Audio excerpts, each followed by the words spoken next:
surat 20. Muka surat 20 baris yang ke-12 daripada atas. Muka surat 20 baris yang ke-12 daripada atas. Qala al-muallifu rahimahullahu ta'ala wa nafa'ana bi'ulumihi amin. Wa amma burhanu wujubil wahdaniyati lahu ta'ala fali'annahu law lam yakun wahidan fali'annahu law lam yakun wahidan la lazima alla yujada syai'un minal alami fali'annahu law lam yakun wahidan la lazima alla yujada syai'un minal alami liluzumi ajzihi hina izin liluzumi ajzihi hina izin. Dan adapun dalil wajib wahdaniyah bagi Allah Ta'ala, dan adapun dalil wajib, yani wajib pada akal, wahdaniyah bagi Allah Subhanahu wa Ta'ala, sifat wahdaniyah, sifat keesaan bagi Allah Subhanahu wa Ta'ala. Dalil wajib pada akal, Allah Subhanahu wa Ta'ala bersifat dengan sifat wahdaniyah. Apa dalil dia? Maka kerana, ini dalil akal, maka kerana bahawasanya jikalau tiada ada ia Allah Ta'ala esa, Allah tidak bersifat dengan sifat wahdaniyah, Allah Ta'ala tidak esa, nescaya lazimlah bahawa tiada diperoleh suatu daripada alam. Maka kerana bahawasanya jikalau tiada ada ia Allah esa, Allah tidak bersifat dengan sifat wahdaniyah, nescaya lazimlah bahawa tiada diperoleh, tiada didapat suatu daripada alam. Nescaya tak ada alam ini, tak ada suatu daripada alam. Kenapa jikalau tiada Allah esa, tiada diperoleh suatu daripada alam, tak ada lah suatu daripada alam ni? Kerana melazimkan lemah Allah Subhanahu wa Ta'ala ketika itu, ketika tiada ada Allah Ta'ala tu esa. Kerana melazimkan lemah Allah Ta'ala ketika itu, ketika tiada ada ia, tiada ada Allah esa. Kalau Allah tidak esa, maka tidak didapatilah suatu dari alam ini. Kenapa? Apabila Allah tiada esa, tiada diperoleh, tiada didapat suatu alam, kerana melazimkan lemah Allah Ta'ala ketika itu, ketika tiada ada ia esa. Maknanya dalil Allah bersifat dengan sifat wahdaniyah, ada alam ini. Kerana jikalau Allah tidak bersifat dengan sifat wahdaniyah, nescaya tak ada lah suatu dalam alam. Kenapa? Kerana apabila Allah Ta'ala tidak bersifat dengan sifat esa, Allah Ta'ala bersifat dengan sifat lemah. Bila Allah bersifat dengan sifat lemah, maka tidak diperoleh, tidak didapat suatu daripada alam. Jadi alam ini ada dengan pandangan musyahadah, dengan pandangan mata kasar kita, menjadi dalil bahawa Allah Ta'ala bersifat dengan sifat wahdaniyah. Wahdaniyah pada zat, wahdaniyah pada sifat, wahdaniyah pada perbuatan. Itu terjemahan dahulu daripada matan Ummul Barahin, kemudian huraian dia panjang. Dalil wahdaniyah huraian dia panjang. Termasuk wahdaniyah pada perbuatan, termasuk wahdaniyah pada perbuatan, wahdaniyah pada zat, wahdaniyah pada sifat, wahdaniyah pada perbuatan. Jikalau Allah tidak bersifat dengan wahdaniyah pada perbuatan, dengan bahawa ada yang lain daripada Allah yang memperbuat, bawa kepada Allah lemah.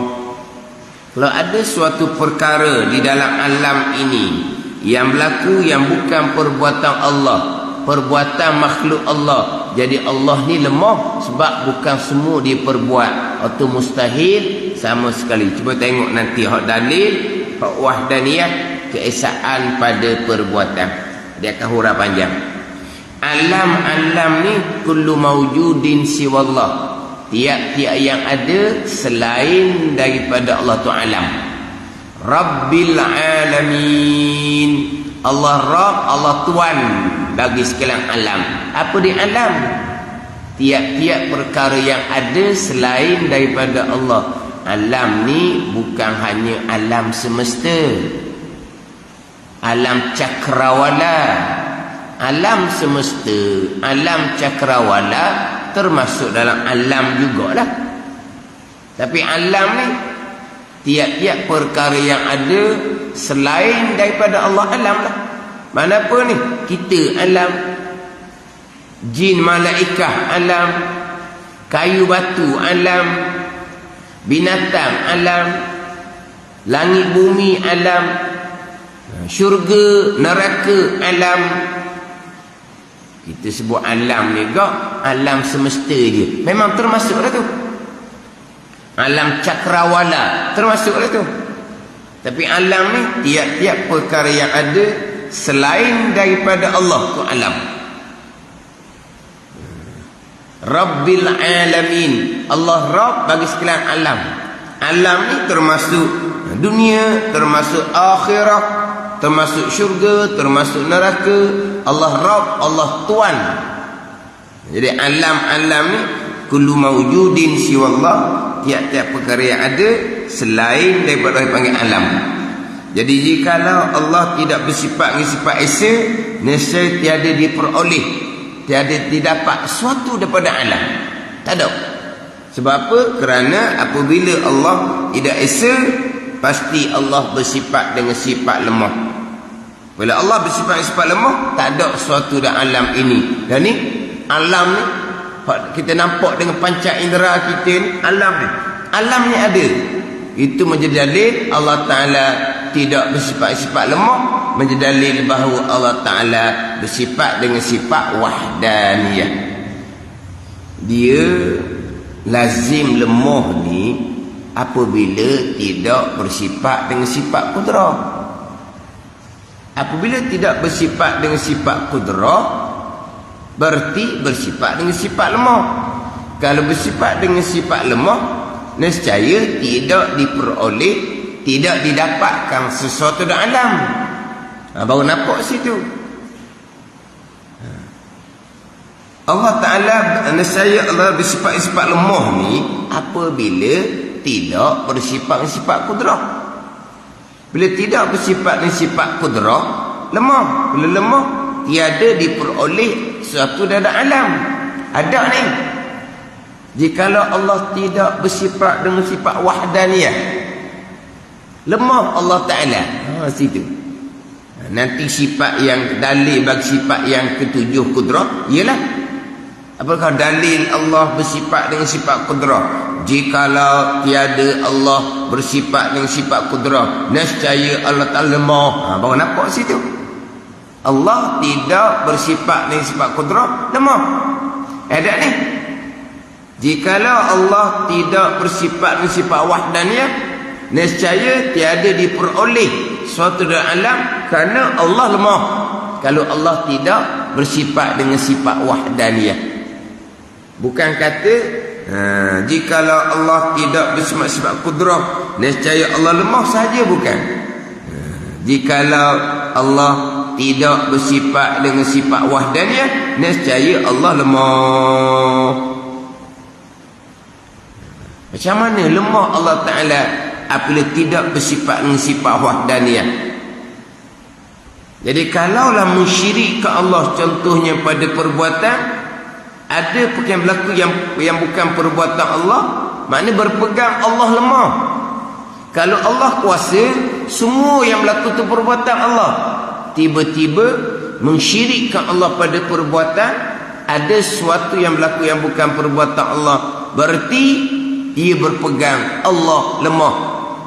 Sampai situ tu. Hak tidak bersifat-sifat kudrah, lemah lah. Tidak bersifat dengan sifat wahdaniyah, lemah juga. Kita tengok huraian nanti. Termasuk huraian wahdaniyah pada perbuatan nanti. Dahulu masa pembicaraan sifat wajib, wahdaniyah dahulu panjang dah. Wahdaniyah pada zat, wahdaniyah pada sifat, wahdaniyah pada perbuatan. Kemudian pergi pula kepada sifat mustahil dahulu, lawan kepada wahdaniyah. Lawan pada wahdaniyah dengan bahawa tidak esa pada zat, tidak esa pada sifat, tidak esa pada perbuatan. Hak dahulu. Ni dalil ni pula ni. Sebab tu comel kitab Matan Umil Barahi ni diasingkan bicara sifat wajib dengan sifat mustahil, dengan dalil bagi sifat yang wajib dan sifat yang mustahil. Hak dahulu ketika membicarakan sifat wahdaniyah dahulu, membicarakan sifat wahdaniyah di muka surat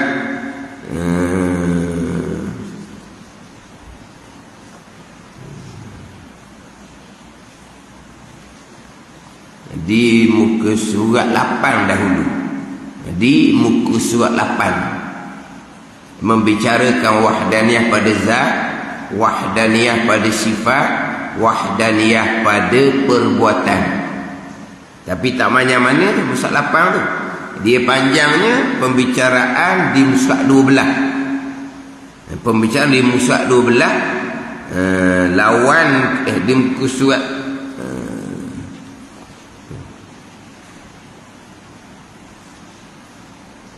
di muka surat 13. Di muka surat 13 lawan kepada sifat wahdaniyah di muka surat 13 tu.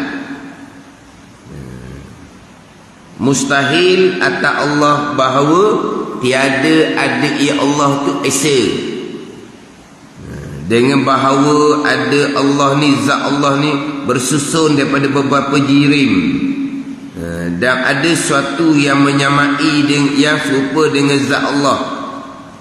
Tiada esa pada sifat. Kemudian bahawa ada sesuatu pada wujud ni yang berbekah pada satu perbuatan bersegala perbuatan. Itu mustahil. Dengan bahawa ada sesuatu selain daripada Allah yang berbekah. Itu mustahil. Kemudian di surat 14 tu membicarakan berkaitan dengan mustahil, bahawa bagi hamba itu kudrah yang mengeluarkan dengan dia perkara daripada tiada kepada ada. Mustahil kudrah hamba ni berbekah. Kalau kudrah hamba berbekah, berarti berbilang pada perbuatan. Mana kudrah hamba berbekah? Mu'tazilah Qadariyah. Allah letak kudrah pada hamba. Ni tenaga. Kemudian kudrah pada hamba yang bekal. Itu mustahil sama sekali. Kemudian dipanjang pula cerita hak berkaitan dengan mustahil. Sesuatu yang bekal dengan kuah yang Tuhan letak pada sesuatu. Tuhan letak kuah panah pada api. Tuhan letak kuah tajam pada pisau. Kemudian kuah panah di api menghanguskan, bukan perbuatan Allah. Kemudian kuah tajam di pisau memutuskan yang ianya bukan perbuatan Allah. Ini pun mustahil sama sekali. Allah letak kuah pada nasi, kuah kekuatan pada nasi yang bekal, itu mustahil sama sekali. Kemudian didatangkan pula barang siapa mengiktikadkan sesuatu membekal secara tabiat dengan zatnya, dengan hakikatnya secara semula jadi, tiada khilaf, tiada bersalah ulama bahawasanya orang itu kafir, pegangan yang kufur, ijma' ulama. Jadi Musa 14 dahulu ketika membicarakan sifat mustahil, lawan pada sifat wahdaniyah pada zat, wahdaniyah pada sifat, wahdaniyah pada perbuatan, berpegang semata-mata api yang menghanguskan, pisau yang memutuskan, nasi yang mengenyangkan. Itu tiada berselang ulama pada bahawa seorang itu kafir, pegangan yang kufur, ijma' ulama. Kemudian barang siapa yang mengiktikadkan api menghanguskan dengan kuah yang Tuhan letak di api, pisau memutuskan dengan kuah yang Tuhan letak pada pisau, maka orang tu orang yang fasik lagi mubtadi', pegangan yang besar yang khilaf pada kafir. Itu hak pembicaraan di surat 14 dahulu, hak berkait dengan sifat mustahil, lawan kepada wahdaniyah pada zat, wahdaniyah pada sifat, wahdaniyah pada perbuatan. Ni kita pergi pada dalil pula ni. Pergi pada dalil keesaan Allah pada zat, keesaan Allah pada sifat, keesaan Allah pada perbuatan.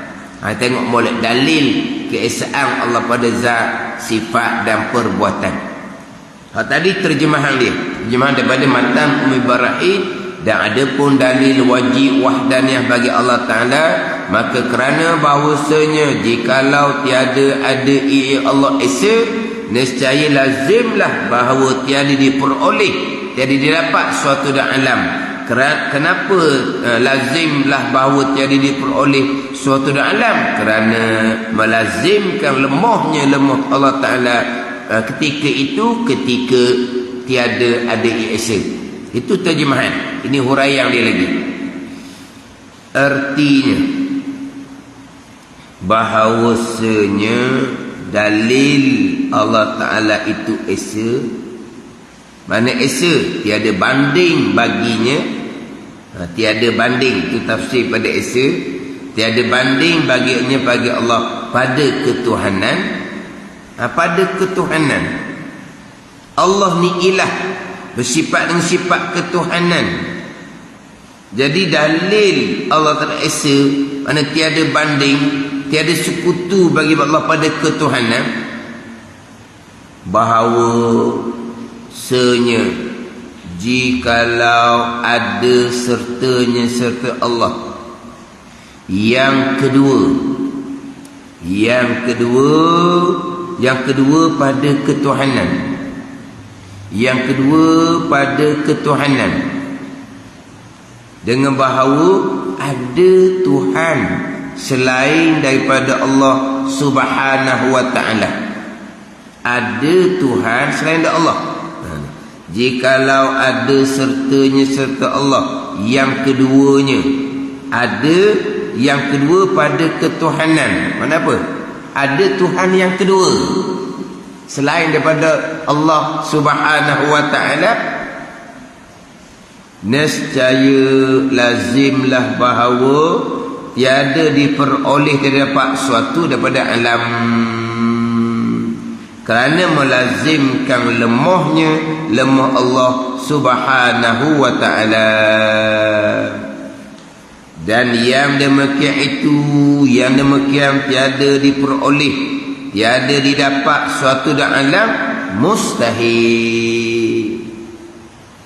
Jadi kalaulah ada Tuhan selain daripada Allah Subhanahu wa ta'ala, ada Tuhan yang kedua, ada Tuhan yang kedua, nescaya tiada diperoleh suatu daripada alam, kerana melazimkan lemahnya.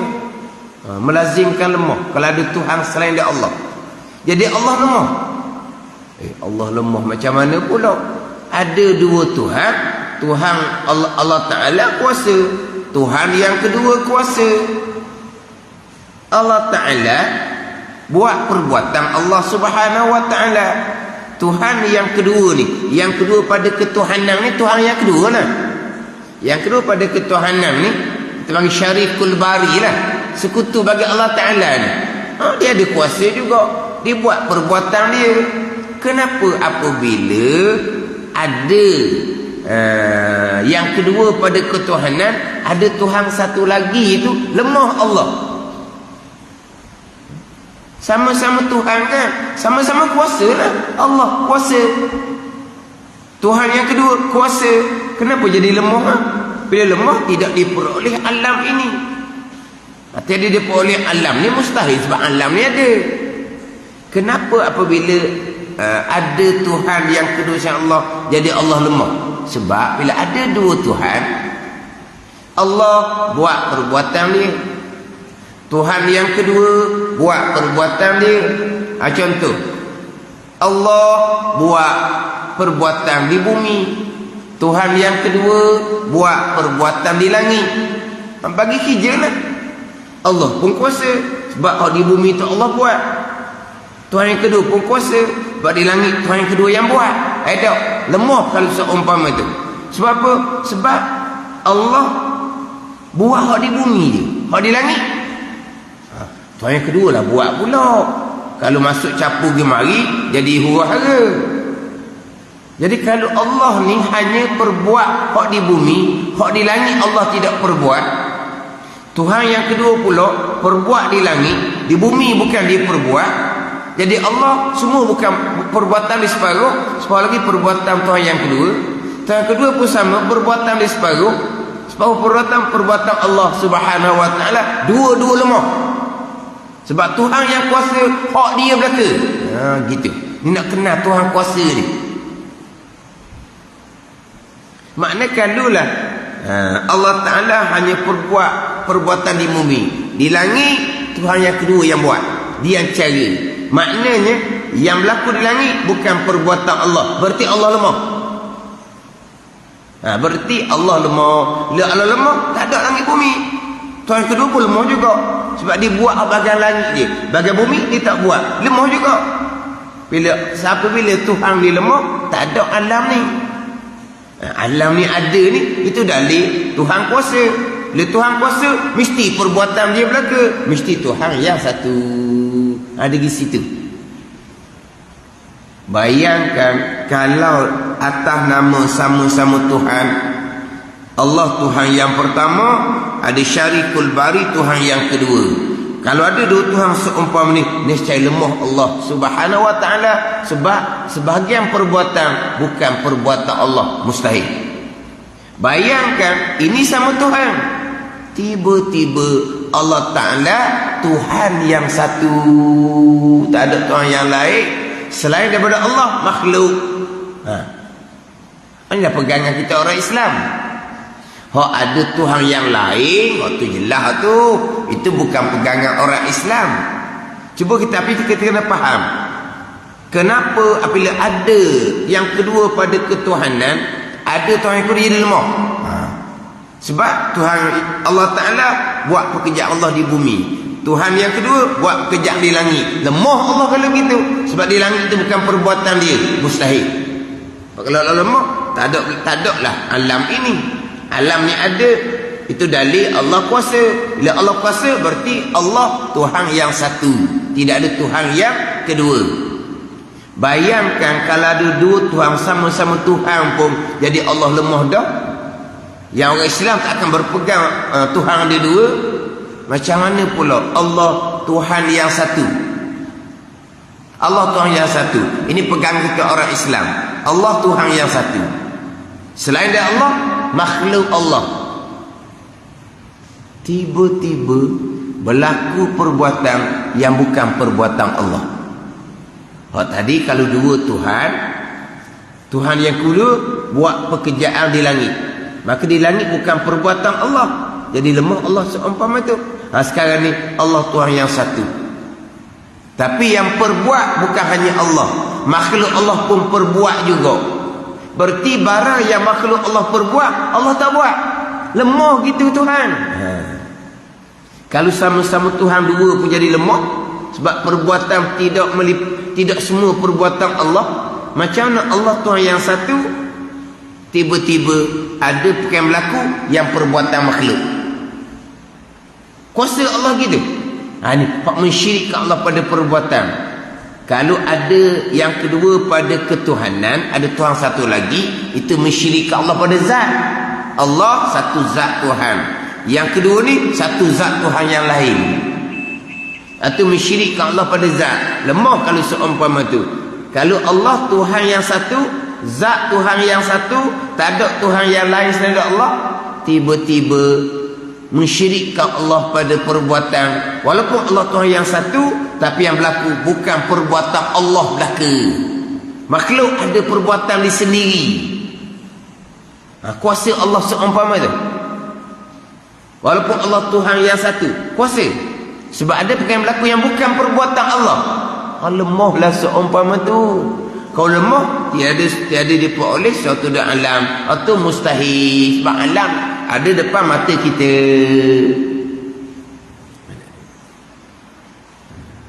Mensyirikkan Allah pada zat dengan bahawa ada yang kedua pada ketuhanan, orang Islam tidak akan berpegang seumpama itu.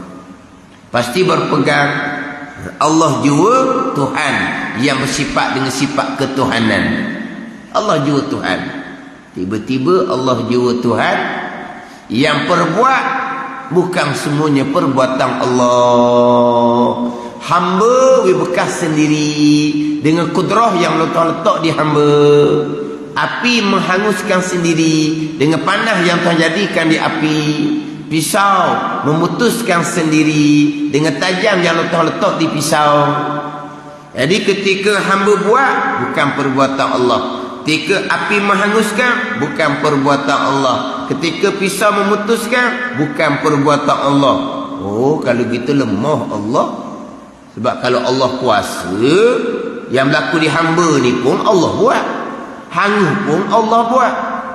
Putus pun Allah buat. Tu baru kuasa. Tiba-tiba dak hamba bekas, api bekas, pisau bekas. Mensyirikkan Allah pada perbuatan, berarti berpegang Allah lemah seumpama itu. Bukan menafikan sifat kudrah sahaja Allah lemah. Menafikan wahdaniyah pada perbuatan, Allah lemah. Menafikan wahdaniyah pada zat dengan bahawa ada yang kedua pada ketuhanan, ada Tuhan yang lain, lemah juga. Sebab perbuatan Tuhan yang kedua tu bukan Allah yang perbuat, lemah. Ini tak ada orang Islam berpegang ada Tuhan yang lain. Tuhan satu. Tiba-tiba yang perbuat bukan Allah juga, makhluk perbuat juga. Lemah gitu Allah Ta'ala. Padahal itu bukan Rabbil Alamin seumpama tu. Kata-kata ambil molek ni.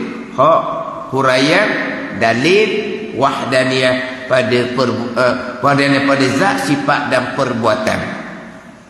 Hak dahulu ni surah 14, sifat mustahil berbilang pada perbuatan. Hak surah 14 dahulu. Ni hak bicara bab dalil pula ni.